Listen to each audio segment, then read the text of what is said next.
You're listening to The Financial Outfitter, helping turn dreams into cherished memories. Sponsored by BPG Planning, purpose-based personal financial planning because it's about more than your money.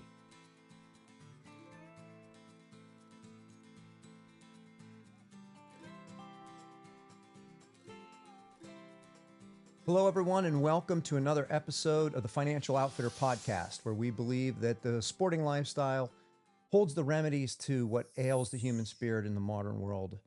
Thanks for taking some of your most precious of assets, your time, to listen to us today and be with us. And today, our guests, beaming in virtually from the Continental Divide, Colorado, the owners, founders of International Adventures Unlimited, Michael and Danielle Grosse. Thanks for taking time out of your busy banquet season to talk to us today. It's our pleasure. So, before we actually started, kind of came on here, you were sharing your balmy weather and said that it was like negative 31 degrees there. What's your forecast for the next week? I think it's going to be colder. We haven't really listened because we just got back in from a couple of shows. Yeah.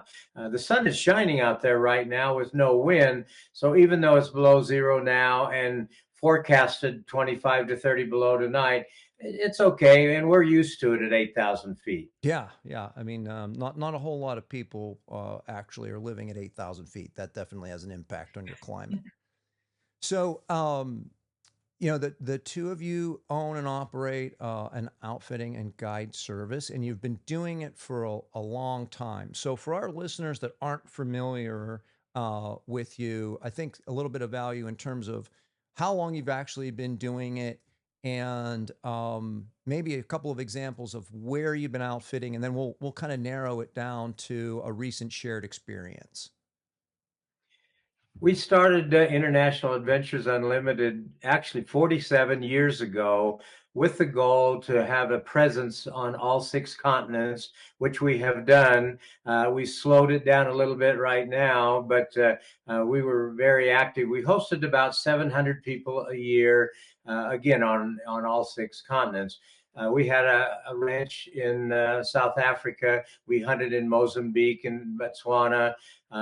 We were actually in the Soviet Union in the 80s and Cold War days when we probably shouldn't have even been there. And then we've been very active in Europe. 32 years in a row, I flew people in with float planes into the Arctic of Canada for caribou. We ran hunts clear up in the Arctic for muskox and prairie caribou. We had a hunting territory in British Columbia, ran water buffalo hunts in Australia. So it's been a very active pace. We started in Scotland 34 years ago. English is spoken there. There's so much history over there. A lot of Americans have roots that fall back to Scotland. So running a hunt for the big red stag, roe deer, fallow deer, and we have a half a dozen different rams that were indigenous to the area. Some of them got there as long as 3,000 years ago that we know of. And so it's an enormously popular hunt. We've made it into a family operation. That's why Danielle is so involved, although she's been fully involved the whole 44 years. But while we have the guys hunting, the non-hunters, then Danielle is touring castles and historic sites. And I kid my hunters a lot of times when they're thinking about coming on the hunt that as much fun as we're going to have hunting, Danielle's going to show your wife or kids or friends even a better time. I would probably agree with that, given our recent trip. But so let's back up a little bit, because I mean, obviously you have operated everywhere that you could operate, but this Scotland experience and your operation there has evolved into something really special. So at what point in it did you know that this was going to be kind of maybe your marquee trip? Well, we actually started in Northern Ireland at Lord Brookborough's estate back in kind of the war times. That grew to developing an interest for the roe deer and the red stag in Scotland, and we began making trips over there, searching out, the finest of lodging, the finest of estates, and our staff over there is exceptional, and so it's easier because the basic language spoken is English, and we just started 34 years ago, developing it to now. And one of the reasons that we do so much that we do is that we have shooting rights on 60 different estates, which encompasses over 1 million acres. It allows us to do things nobody else really can. We also developed a relationship with the royal family, and we offered hunts on Balmoral, their 85,000 acre estate in Scotland, for 22 years. And so that added an extra dimension to it. Our clients could play around a golf on the royal family's private course, to say nothing of being the only people that could hunt there on the outside. We were the only people that were ever given that right. So, the length of time that you have been in Scotland has clearly opened up a lot of both hunting opportunities, meaning the properties that you've been able to secure, but Danielle, on the touring side of things, our reasons. So, my family was there this October, um, and we had an opportunity to engage in both, both the hunting and the touring, and some of the touring opportunities are every bit as impressive as the hunting. And I would assume that that's only possible because you've built these relationships over multiple decades. So maybe you could share a couple of the unique touring opportunities that, whether you tag out or it's your non-hunting guest or whatever it might be, can take advantage of while they're there. Okay, well, first of all, because of the quality of properties we have, the 34 years we've operated there, I have never sent someone home without the red stag or roe deer that they were looking for. So that's really added to the program. And the fact that we're not booking agents, we are there to answer to everything that we've told you. And yes, developing relationships. I would say Queen Elizabeth's Balmoral estate was at the top, but we also hunt Ballindollig Castle. That has the longest single family tenancy of any castle in Scotland. That particular property was built in 1505 by the family that still lives there. They used to own private land all the way from the east coast to the west coast of Scotland, and we have tremendous hunting opportunities there, as well as again, opportunities on 60 estates, of which 10 of them would rank as some of the top estates up in Scotland. We add other things. We have 3 taxidermists there, always taking real professional care of the trophies. I have a import-export license from our government. I assist our clients in getting their trophies home, and that's becoming a bigger and bigger issue all the time. Danielle will certainly open up touring opportunities that you'll never get with a tour company, i.e., like this Ballinollig Castle. She'll take the non-hunters over there for lunch with the Duke and so forth. That you kind of have to pinch yourself. You're really getting to have that opportunity. Yeah, and it's a package deal, right? Even in the booking, the price includes some airline credit. So for folks thinking about making the trip, when I say it's a package deal, it's airport to airport, meaning you're being picked up at the airport, taken to the hunting, your primary lodge, and I would think the primary one is the Lands of Loyal. Is that correct? That is the primary one in the fall. We have stayed there one way or another since 1992. Then up at Dennett is where we stay at Loch Canord, which is both of these facilities are old 18th century Duke's estates that have been made into hotel lodging facilities. I think our clients talk about the lodging facilities longer than the hunts sometimes because they are absolutely elegant. The meals are almost unimaginable there. So that adds to the overall experience. Gives us lodging facility too, that if our guests want to bring friends or family with them, we also have non-hunting packages that that they can then enjoy getting in on some of the touring and just seeing the country that you wouldn't see probably with anyone else. Yeah, the lodging is special. I mean, it just adds to the depth of the experience. Um, look, it's not a trip where you're sleeping in a fly tent. That's for sure.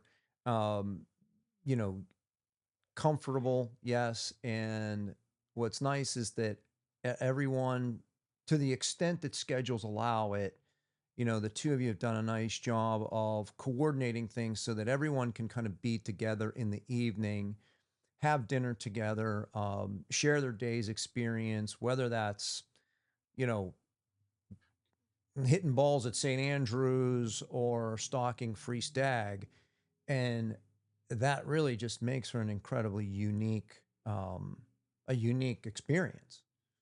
Yeah, it is a lot of fun, and you could bring family really of all ages because we've had our same driver for the tour bus for 20 some years, and we have our own 17 passenger bus and two 9 passenger buses and drivers that so you're under our wing the whole time you're there. You can just relax and have a spectacular time. And I think, the only person that I know of anyway that on an international hunt buys you an international round trip ticket as part of the package. And so, because I've done that, I don't care if the guests want to spend another week or two in Scotland. I've got to buy them the plane ticket anyway, because that's part of what I'm going to do for them. And so, besides getting you over there and back, Danielle can help set up special other touring packages when you're done with us too. So w- I'm thinking of two like specific things that I'd like to have you address. One is um, stalking stag in the Highlands is can be physically demanding. It can be quite physically demanding. It's not easy ground to cover, but at the same time, due to the extent of property that you have, um, it can be made very approachable for even somebody that isn't in peak physical condition. Yes? Yeah, that's correct. And we also at our place on the Lion River that we have a breeding and feeding program which is similar to New Zealand, and in South America. The difference is those two places, their fences of control for their higher end stags is 10 foot. Those deer aren't going to go anywhere. The highest fence allowed in the entire country of the UK is 6 foot.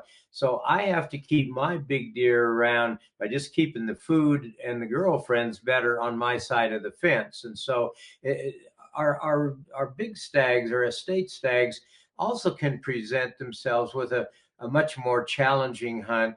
It is true that high ground is going to be more physical, but we have so much ground and opportunities that nobody's going to go home without an animal because of their physical condition. Hmm.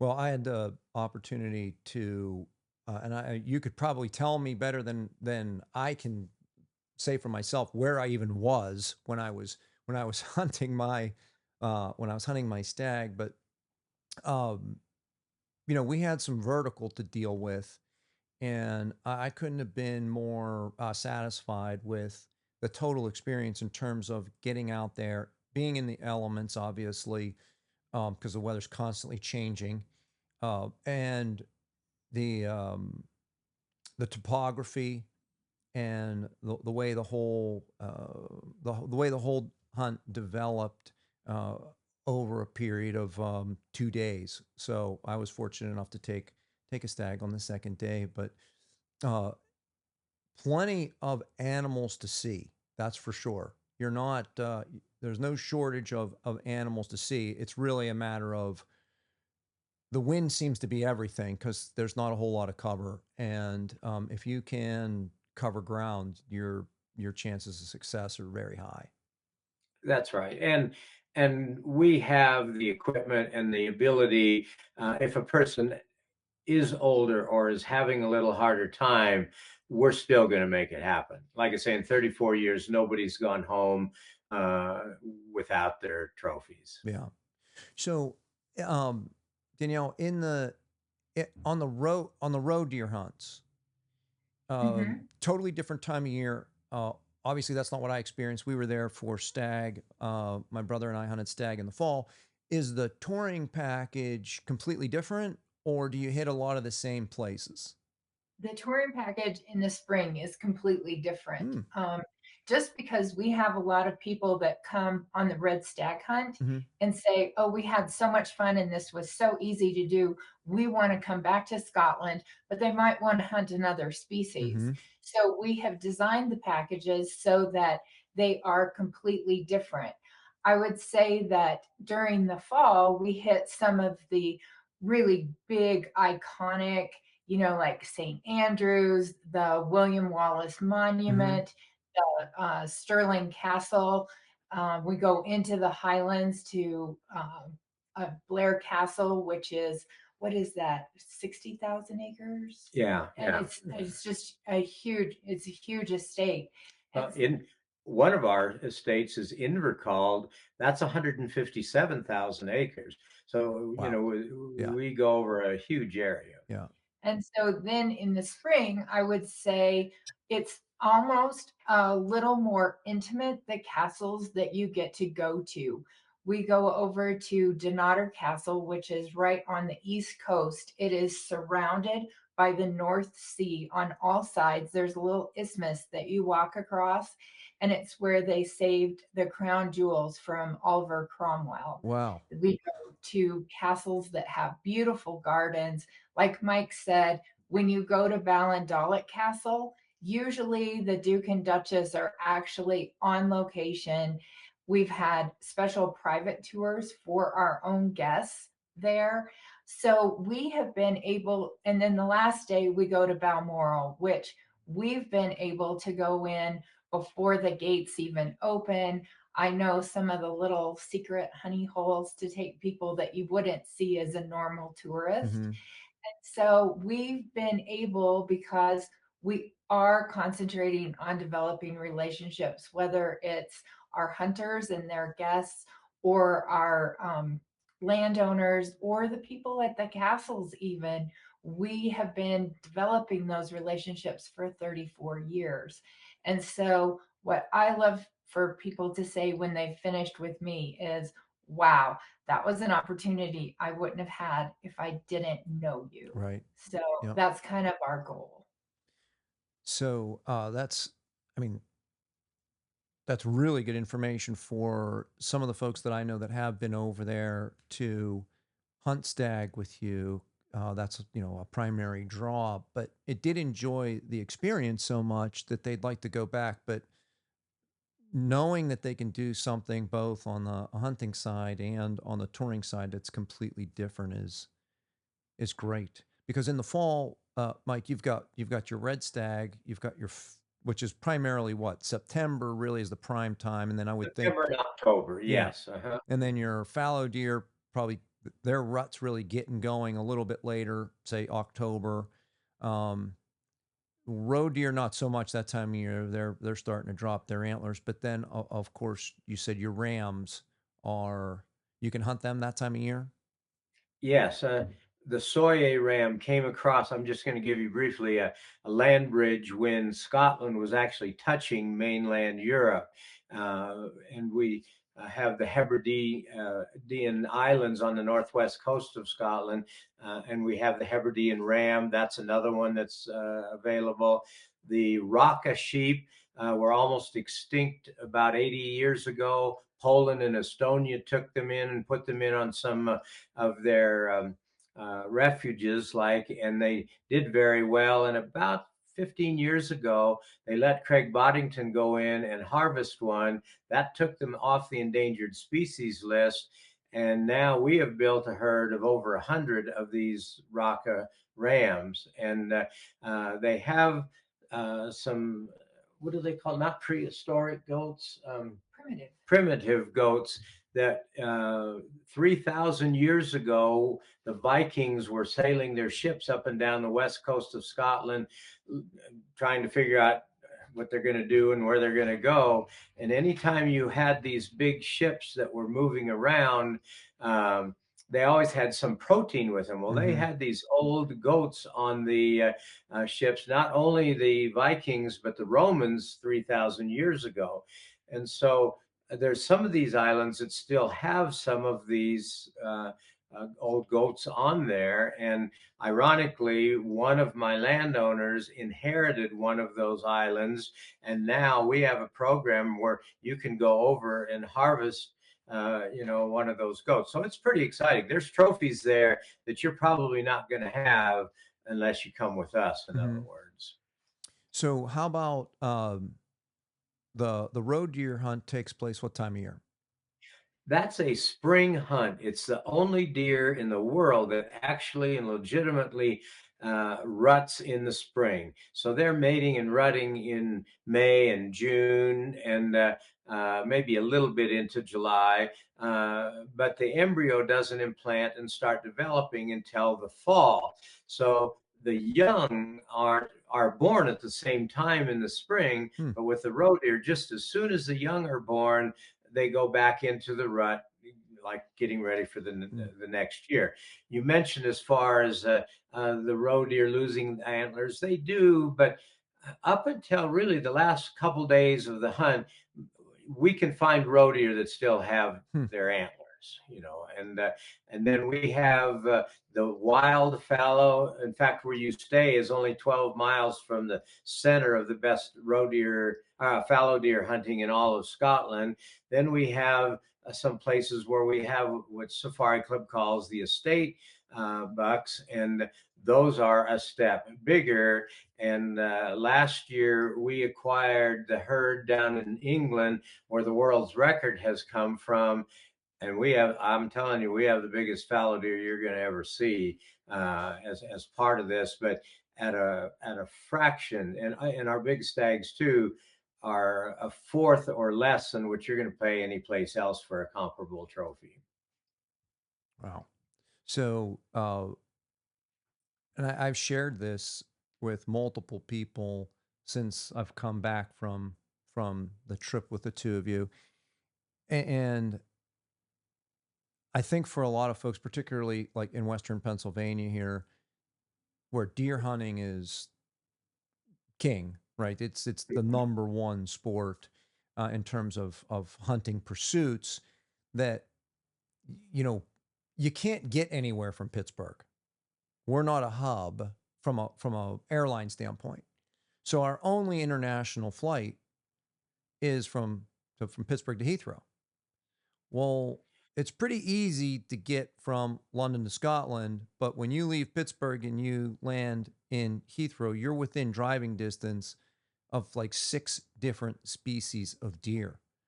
There's a lot of opportunity in the UK, and no one needs to be told about the amount of history that can be witnessed and experienced while you're there.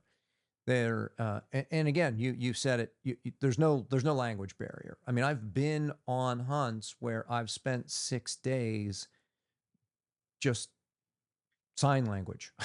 I mean, just a step beyond sign language. It all worked out well, but there's a degree of energy that needs to be consumed there, and there certainly can be some messaging, particularly when you're in the field, that's pretty critical that you can kind of miss. And I would say that obviously that's not an issue when you're in Scotland. I mean, until one of your gamekeepers gets on the phone with one of their mates, and then they start really talking, and then I'm like, I don't think I understood a single thing you said, right? But that's Don't very let them different. talk to each other. It's a lot harder. But we have all of our guides geared in. Slow down and make sure Yeah. they're understanding. What you're saying. One other, just a side note, with the airlines though, from Pittsburgh, you're just a hop, skip, and a jump from Newark and in Washington Dulles. I'm sorry.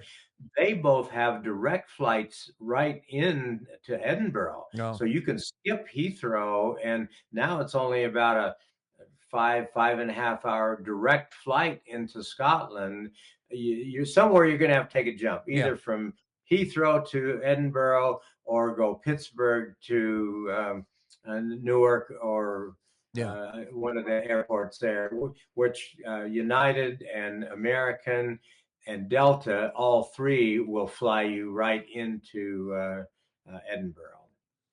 So, one of the other things that I think that it's important for a traveling hunter to know ahead of time is because really Scotland it's unreasonable to think you're going to bring your gun into the UK. I mean, it can be done, but it's not worth the effort. Unless you're sponsored by a company and you're doing it for marketing or whatever, for the average person, it just doesn't make sense to do. And again, my firsthand experience there with your guides, uh, absolutely top notch equipment.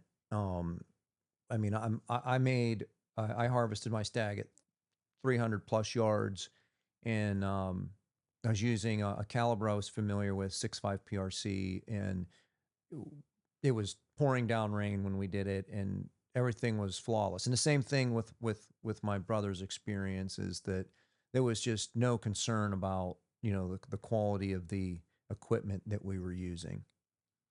Yeah, all of our guides have really top level, and of course the moderators or silencers are getting to be bigger over here, and a lot of this more updated equipment that we're just now getting in the United States.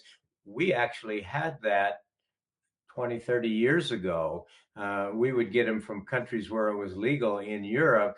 And so you were hunting with a moderator with us 20 years before you had access to one here in the United States. So, and these are all like top quality weapons, top quality scopes. Everything is going to have bipods, and every gun we're going to shoot has a moderator on it that really cuts back in the recoil, and it's fun to shoot, and the sound. It's fun to shoot, especially if you haven't done that over here. Right. I find the dichotomy of it, or I don't know if that's really the right term, but here having a suppressor or moderator on a gun in Europe is standard in Pretty an much. environment that is very anti-gun, very anti-gun. Yet over here in the United States, that is got to be the furthest thing away from the UK's gun policy. We're very, very pro-gun. We have been completely anti-suppressor up until a couple of years ago. So yes, it's just an example that you cannot get around, that it's all positioning. People that say it's not safe or it is safe, or it can't, those two things can't be both true. So it's very clear that the use and the handling of weapons is very subjective, and it's unfortunately it's politicized. But then the other interesting thing that I found in an environment when we were in England, again, a very I would say, an anti-gun, almost anti-hunting environment in terms of the entire country, broad stroke. But yet there's more wild game on any menu you go to than there is anywhere in the United States. You can't go Yeah. into a restaurant in the United States and see venison, pigeon, pheasant, and rabbit, but yet the country as a whole doesn't necessarily, well, let's just say it doesn't embrace hunting. I just find those things to be very culturally interesting. Well, it is a little contradictory. You can go into almost any restaurant and order a venison steak. You can go into almost any grocery store and order a venison roast or Hmm. steak or whatever. All of the animals that we harvest, we take back to our estate. We hang them. That's where all the taxidermists do all their work, and then we hang in a cooler all of the carcasses. And every maybe 3 or 4 days, what they call a game dealer Yep. comes along and picks up the carcasses, and they're all processed. Nothing is wasted, and we will usually try to serve it to you there because you can't bring the meat into the United States. Right. But we give you an opportunity to try it, and it's big on the items in the grocery stores and the restaurants Yeah. wherever you go. Yeah. It's actually fascinating to me. Almost every, without question, almost every trip that I've ever done, people ask me, they're like, what was your greatest memory? What was the best part of it? And, and again, almost every single time the answer is the same. It's hard to put your finger on a moment in time, because if it's a really good trip, there is this overall experience and it kind of blends together. So, it's a superficial example, but if you asked me right now, how long did it take you, Brian, to get from the airport to your lodge when you were in Scotland? I would say, I have no idea, 15 minutes, because you're so engrossed in all aspects of it. You're completely engaged all the time. But I think that if I were to pick a moment or two, it really speaks to the heart of what it is that you're doing there, and that is, it truly is a family environment. And even if you don't go with your family, this is a great trip to take with friends.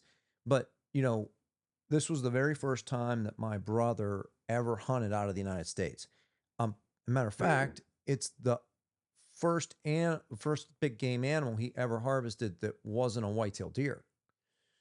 So, to be there, right there at that moment, at that time, um, was just very, very special to me. And that's made possible.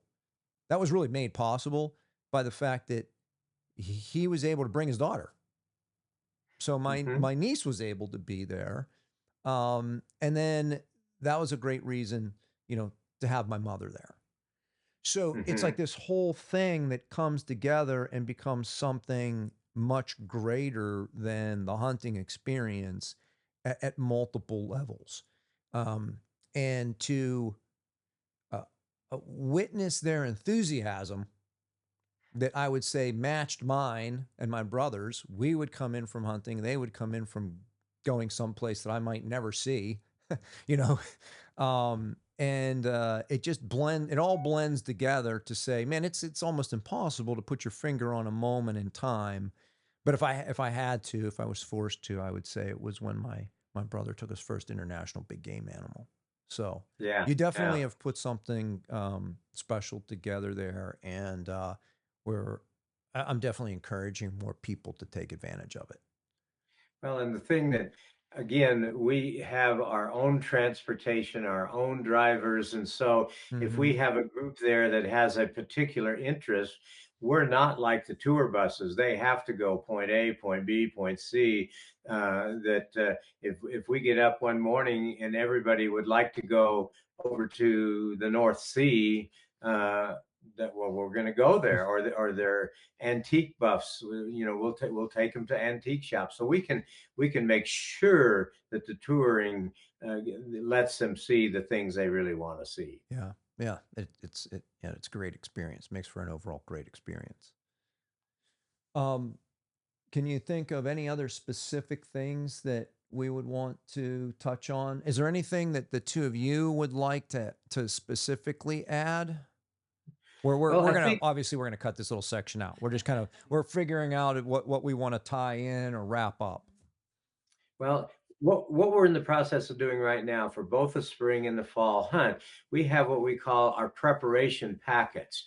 And it's very detailed, what to bring, what to Mm-hmm. expect, and how to handle the luggage, and how we handle the animals, getting them home, and like on a stag hunt, what kind of a stag are you looking for? Mm-hmm. So we get our people very well prepared, so when they get over here, they can just relax and have fun. Mm-hmm. And again, you're going to stay in gorgeous facilities, and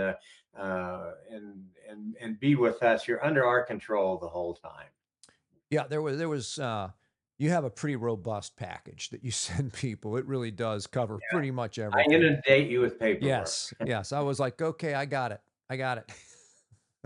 So it's good. It's good, particularly for somebody that maybe has never done that, has never Mhm. traveled internationally before. It's a real value add, that's for sure. Yeah, well, even like our telephone here in Colorado, when we're over in Scotland, if somebody has a situation, a question, or even a problem, they can call our phone number over here, and it's going to ring Danielle's cell phone in Scotland. Communications are lifeblood, and so they can just relax. We're not going to leave them hanging ever. So anything else that you think that we should touch on or? I think it was pretty comprehensive. Danielle, do you hunt? I do. I'm probably not that person that's gonna put my camouflage on and go out by myself.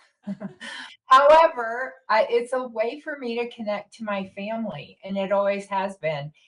I did not come from a hunting background, but when I married Mike, I got into the sport, and I was a Colorado girl, so I always loved being outside, and I just love the connection between it. It's just a great leveler, I guess, watching my kids emulate their dad in the field, and spending that kind of time with him. And it's just kind of like the rest of the world falls Mm. away when you're out there in the woods together and making that a family experience. I think one of the things that Mike had great vision for was, it used to be, when we started our business, a lot of the guys would, go on a 5-day, 10-day elk hunt and kind of just get away from everything.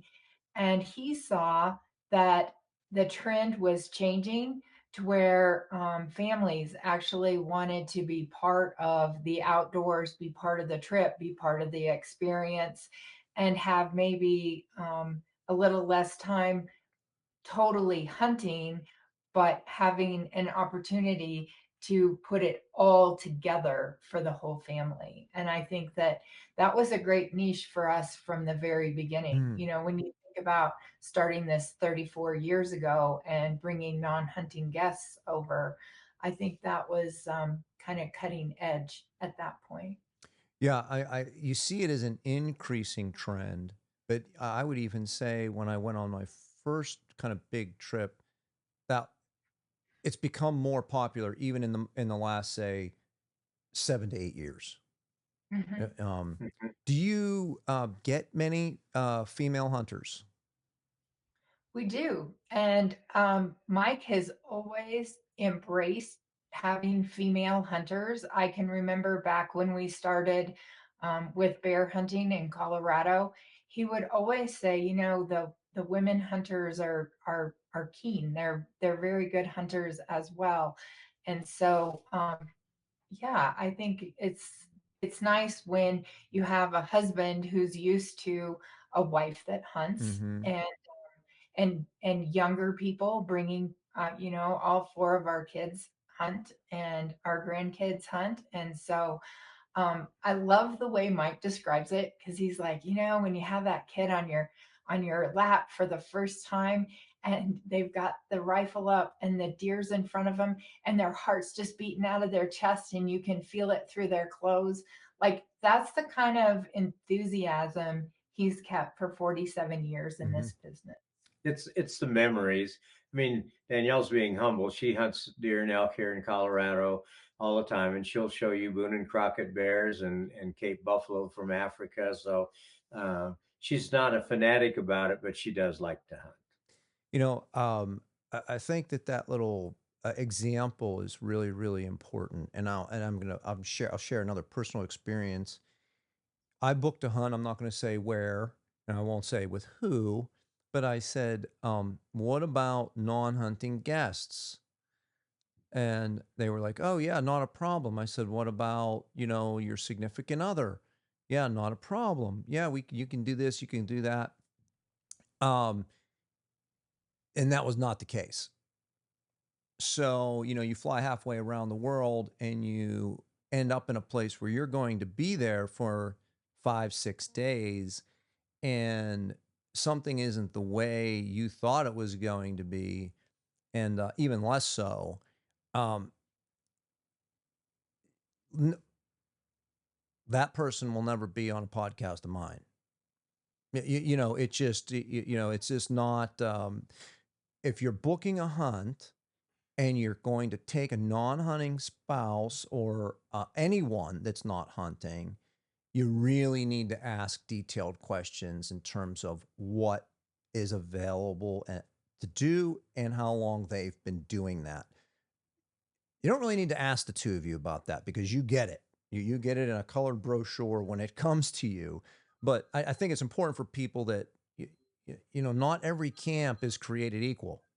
And it's up to the hunter to do their homework, to figure that out in detail, because it's a bit of an expensive mistake and it leaves a bad taste in someone's mouth. So you guys do a great job. We've always made a special effort if a family comes. Like, again, we have 4 kids, 5 grandkids, but kind of tongue in cheek, when I'm talking to somebody who's considering bringing his wife, I'll say, well, here's the most negative thing I'm going to tell you. As much fun as you and I are going to have hunting, your wife is going to have more fun with Danielle. Mm-hmm. I don't doubt that, actually. Yeah, that's true. All right, so I think we've covered the good stuff, right? So so we're approaching last light here at the den, and as usual, what I always like to do is just ask our guests: is there any kind of final words of encouragement, any thoughts that you'd like to share, and most importantly, how do people find you and connect with you? Well, obviously, we have email and our telephone, and what's that? I can give you the phone number is 970-641-5369. If it turns into an international call because it got forwarded, you pay nothing. We pay, that's all on our bill. Our business, International Adventures Unlimited, it's kind of an abbreviation. The email is intadvun@gunnison.com. And same thing, that gets forwarded to wherever in this world we're at. So communication isn't a problem. Fantastic. Well, and you know what? We'll have that posted up so actually people can see it. Yeah. Okay, sure. And it'll be in some other communications as well. So, yeah, well, I appreciate the fact you take some time out of your busy schedule to be with us today. And again, we'll make sure that information gets shared and people can capture it fairly easily. And we'd ask everyone to follow us, like us, do all those social media things. And remember, when you do that, you are not a member of the herd. You're becoming a member of the pack. Our mission is to promote new connections in the sporting community by bringing awareness to opportunities and issues that impact our lifestyle, challenge members to think critically about their role in the modern world, and help others to turn dreams into cherished memories. This episode is sponsored by BPG Planning, purpose-based personal financial planning because it's about more than your money.